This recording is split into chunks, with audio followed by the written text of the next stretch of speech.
Mi hermano no sabía que la casa en donde él vivía era mía. Lárgate, solo eres un fracasado patético de 35 años, me gritó y llamó a la policía para que me sacara, pero les mostré las escrituras y su rostro palideció. Me llamo Alejandro, tengo 35 años y, aunque no me agrada presumir, puedo afirmar que he forjado una existencia de la que me siento satisfecho. No siempre fue así. Me crié en un hogar modesto, con padres que se esforzaban al máximo para sacarnos adelante a mí y a mi hermano menor, Diego. Carlos y Sofía, mis progenitores, eran personas laboriosas, pero siempre tuvieron un punto débil, Diego. Desde pequeño, mi hermano fue el mimado, el que siempre recibía una felicitación, aunque no lo mereciera. Yo, por el contrario, era el mayor, el encargado, el que debía ser un modelo a seguir. Y lo fui, aunque no de la manera que ellos anticipaban. En mi adolescencia, no destacaba demasiado. Era un joven corriente, reservado, que prefería mantenerse en un segundo plano. Diego, en cambio, siempre hablaba de sus ambiciosos proyectos.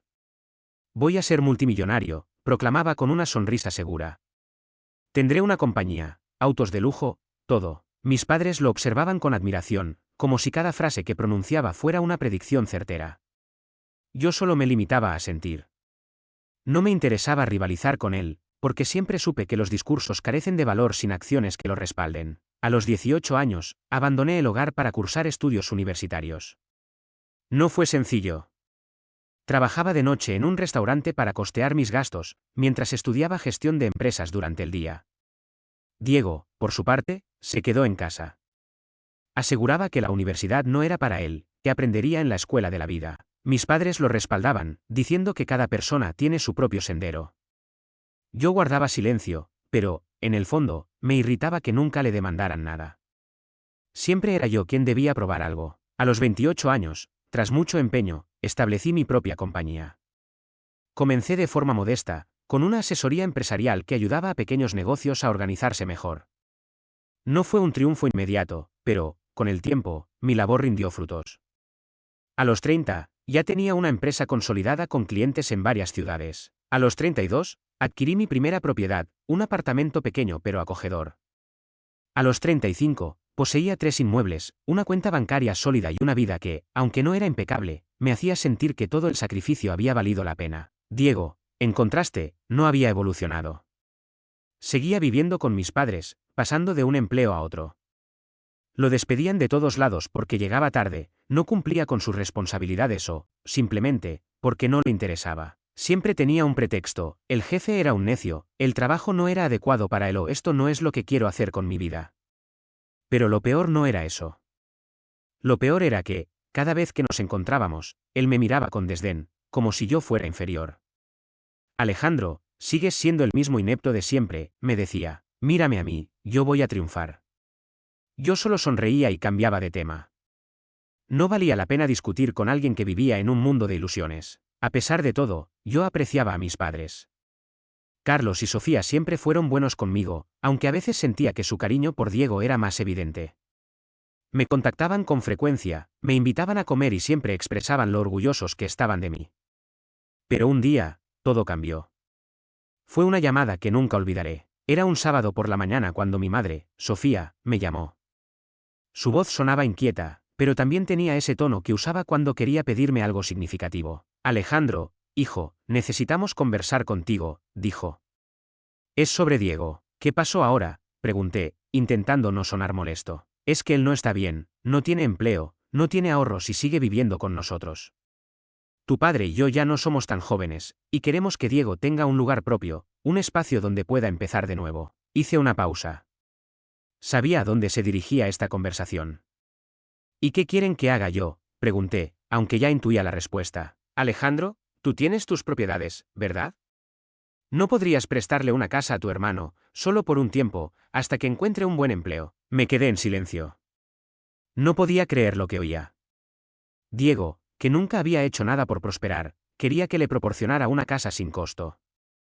Intenté mantener la serenidad. Mamá, con todo respeto, eso no es una buena idea. Diego no va a cambiar si le resolvemos todo.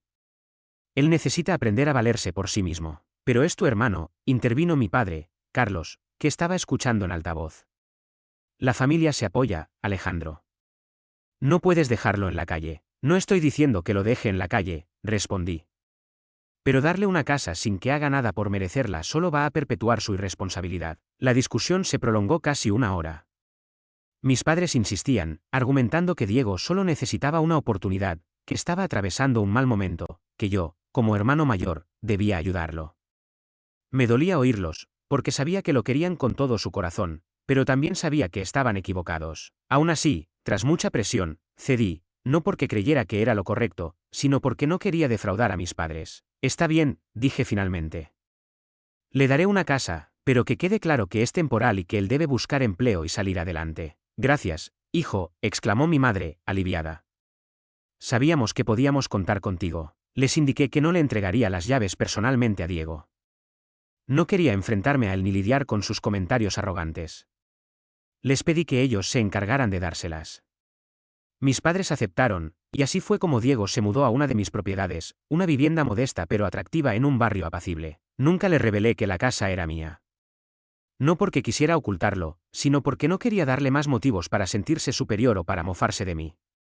Mis padres tampoco le contaron la verdad. Según ellos, era mejor que Diego pensara que la casa era de ellos para que no se sintiera mal. Los meses transcurrieron, y Diego siguió siendo el mismo. Cada vez que nos veíamos, me trataba como si yo fuera un fracasado. Alejandro, cuando vas a hacer algo grande con tu vida, me decía con una sonrisa sarcástica. Mira, yo estoy viviendo en una casa que mamá y papá me dieron. Y tú sigues en tu pequeño apartamento de soltero. Sus palabras me herían, no porque creyera que tenía razón, sino porque no entendía por qué me despreciaba tanto.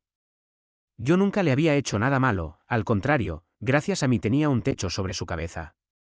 Intentaba ignorarlo. Me decía a mí mismo que no valía la pena enojarme, que algún día la vida le enseñaría una lección, pero no podía evitar sentir una punzada de ira cada vez que lo veía alardear, como si fuera un rey, mientras yo cubría los impuestos y el mantenimiento de la casa donde residía. Todo cambió un día que decidí visitar la casa para inspeccionar unas reparaciones. Había notado que el tejado requería arreglos, y quería mejorar algunos detalles para preservar el valor de la propiedad. No avisé a Diego porque, francamente, no consideré que fuera necesario. La casa era mía, después de todo. Cuando llegué, todo estaba tranquilo. Entré con mi llave, examiné las paredes, tomé algunas notas. Estaba en la cocina cuando escuché la puerta principal abrirse de golpe. ¿Qué demonios haces aquí?, gritó Diego desde la entrada. Me giré y lo vi con el rostro enrojecido de furia. Cálmate, Diego.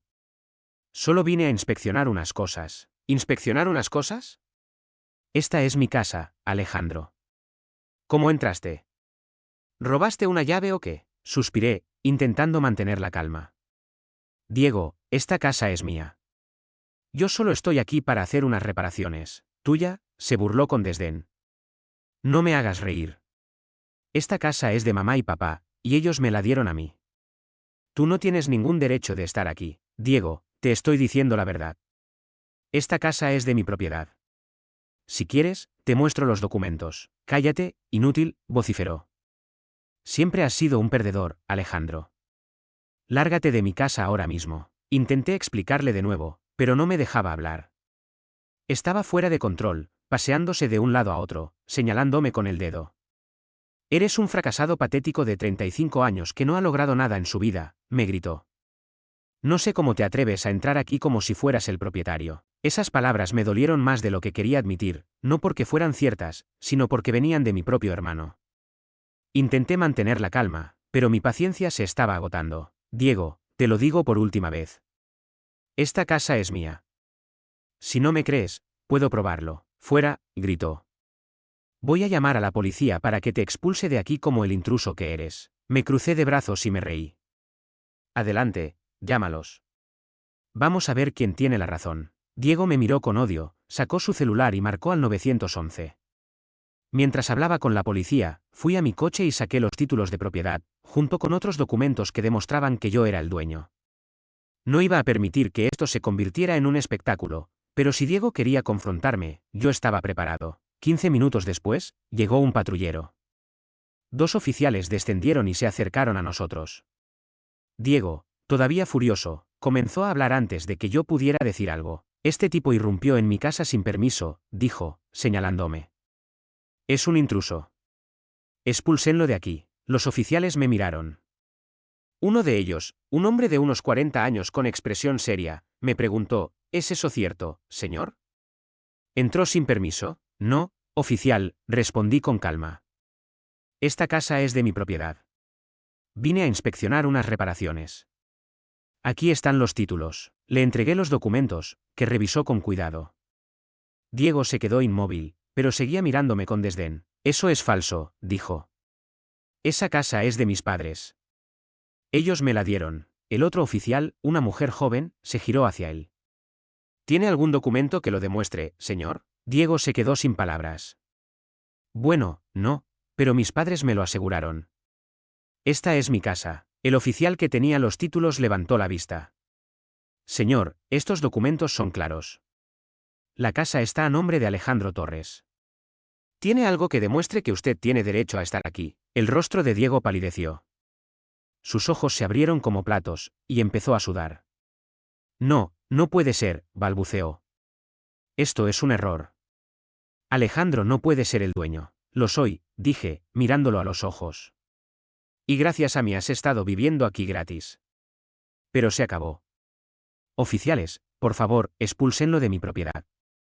Él es el intruso. Diego se puso rojo de rabia. No, no puedes hacerme esto. Te vas a arrepentir, Alejandro, gritaba mientras los oficiales lo escoltaban hacia la salida. Yo solo me quedé ahí, viéndolo irse, con una mezcla de alivio y melancolía. Cuando cerró la puerta, sentí que, por primera vez en mucho tiempo, había prevalecido. Me senté en el sofá y observé a mi alrededor. La casa estaba en buen estado, pero había pequeños detalles que delataban la presencia de Diego, una botella de cerveza vacía en la mesa, un par de zapatos arrojados en una esquina, un desorden que no debería estar en una propiedad que yo había trabajado tanto para adquirir. Suspiré y me dije a mí mismo que había actuado correctamente. Diego necesitaba aprender, y yo no podía seguir siendo el que cargara con sus errores. No había pasado ni un día completo cuando mi teléfono empezó a sonar. Era mi madre, Sofía. Su número apareció en la pantalla, y supe de inmediato que esta no iba a ser una llamada agradable. Respiré hondo y contesté. Alejandro, ¿qué hiciste?, dijo sin siquiera saludar. Su voz estaba temblorosa, una mezcla de enojo y desesperación. ¿De qué hablas, mamá?, respondí, aunque sabía perfectamente a qué se refería. ¿Expulsaste a tu hermano de la casa?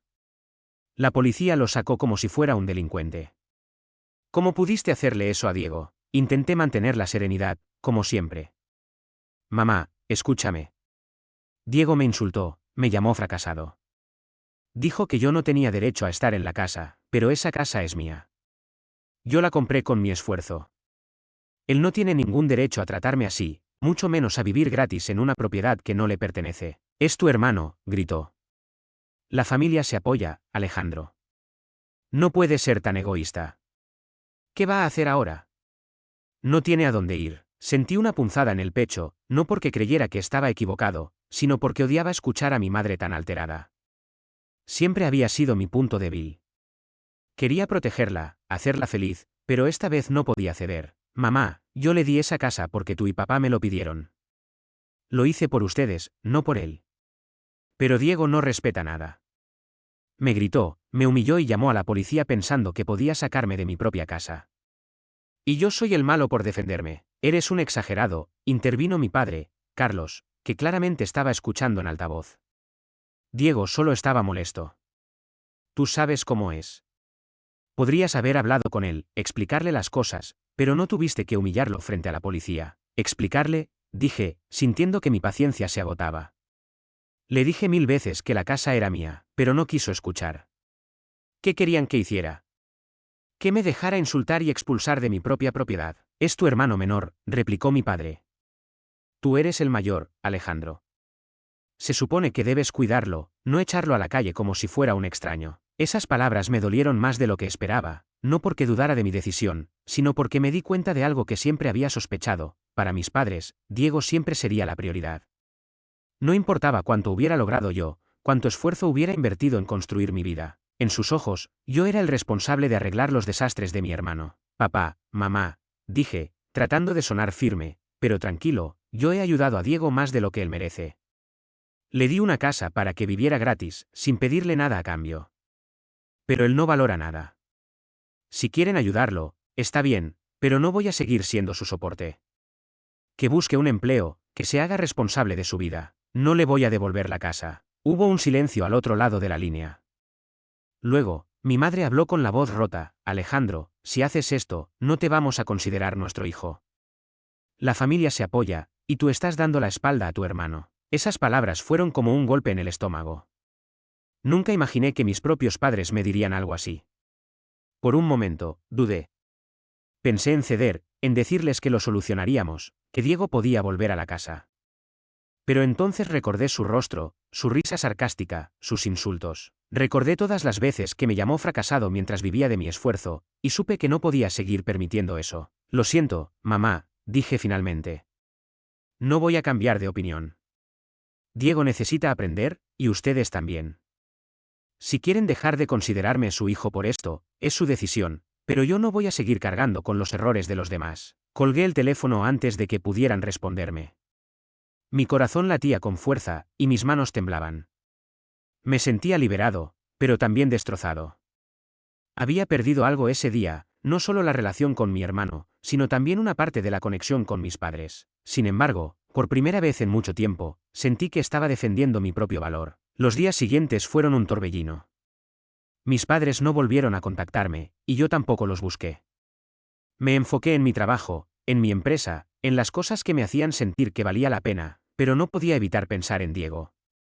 ¿Dónde estaría? ¿Qué estaría haciendo? Una parte de mí, la que todavía lo veía como mi hermano pequeño, se preocupaba por él. Pero la otra parte, la que estaba harta de sus actitudes, me decía que esto era lo mejor para todos. Un mes después, me enteré de que Diego había conseguido un empleo. No era gran cosa, un trabajo en un almacén cargando cajas, con un salario mínimo. Mis padres lo habían presionado para que buscara algo, diciéndole que no podía seguir siendo un mantenido. Me sorprendí, porque, por primera vez, parecía que Carlos y Sofía estaban empezando a entender que Diego necesitaba hacerse responsable. Aún así, no podía evitar sentir una mezcla de satisfacción y amargura. Satisfacción porque, al fin, mi hermano estaba enfrentando las consecuencias de sus acciones; amargura porque mis padres seguían sin hablarme, como si yo fuera el villano de la historia. Decidí dejar que el tiempo pusiera las cosas en su lugar. Siempre había creído que el tiempo era el mejor juez. Pasaron 5 meses desde aquel día en la casa. Poco a poco, comencé a retomar el contacto con mis padres. Al principio, eran conversaciones breves, incómodas, llenas de silencios, pero, con el tiempo, empezaron a suavizarse. Mi madre me llamó un día para invitarme a almorzar, y, aunque dudé, acepté. Quería sanar las cosas, no por ellos, sino por mí. No quería vivir con resentimiento. Durante el almuerzo, mis padres me contaron que Diego estaba cambiando. Según ellos, el trabajo en el almacén lo estaba haciendo más responsable. Había dejado de hablar tanto de sus grandes proyectos y estaba concentrándose en mantener su empleo. No sonaba como el Diego que yo conocía, pero me alegró saber que, al menos, estaba esforzándose. Unos días después, me encontré con él por casualidad en un centro comercial. Estaba comprando algo en una tienda cuando lo vi, cargando un par de bolsas. Me miró, y, por un segundo, pensé que iba a ignorarme o a iniciar una discusión, pero, en lugar de eso, bajó la mirada y se acercó. Alejandro, dijo con un tono que no reconocí, ¿podemos conversar? Asentí, y nos sentamos en una cafetería cercana. Por primera vez en años, Diego no parecía estar fingiendo. No había arrogancia en su voz ni burlas en su mirada. Lo siento, dijo, mirando su café. Me comporté como un idiota. Pensé que era mejor que tú, que tenía derecho a todo, pero me equivoqué. No sabía que la casa era tuya, y, aunque lo hubiera sabido, no tenía derecho a tratarte como lo hice. Me quedé en silencio, procesando sus palabras. Una parte de mí quería creerle, pero otra parte, la que había soportado años de sus insultos, seguía desconfiando. Diego, dije finalmente, lo que me hiciste dolió. No solo ese día, sino todos los años que me trataste como si no valiera nada. Pero quiero que sepas que no te guardo rencor. Solo espero que estés aprendiendo algo de todo esto. Lo estoy intentando, respondió. El trabajo no es gran cosa, pero es algo. Y, bueno, me di cuenta de que no puedo seguir viviendo como si todo me lo merezco. Asentí. No iba a darle una felicitación ni a decirle que todo estaba olvidado, pero tampoco quería seguir cargando con esa rabia. Me alegra que estés cambiando, dije. Pero, de ahora en adelante, tienes que ganarte las cosas. No voy a darte nada regalado, no porque no te quiera, sino porque necesitas aprender a valerte por ti mismo. Él asintió, y, por primera vez, vi algo parecido a la humildad en su rostro. Nos despedimos sin promesas ni grandes gestos. Era un comienzo, pero solo eso, un comienzo. Cuando llegué a casa esa noche, me sentí más ligero. No todo estaba resuelto. Mis padres y yo todavía teníamos mucho que conversar, y mi relación con Diego iba a ser un proceso largo, pero, por primera vez, sentí que era libre, libre de las expectativas de mi familia, libre de la necesidad de probarme ante ellos, libre de cargar con los errores de mi hermano.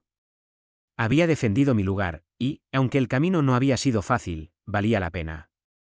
La casa, mi casa, estaba en silencio, pero, esta vez, el silencio no era pesado, era el silencio de alguien que, al fin, estaba en paz consigo mismo. Suscríbete para más relatos diarios. Suscríbete para más historias diarias.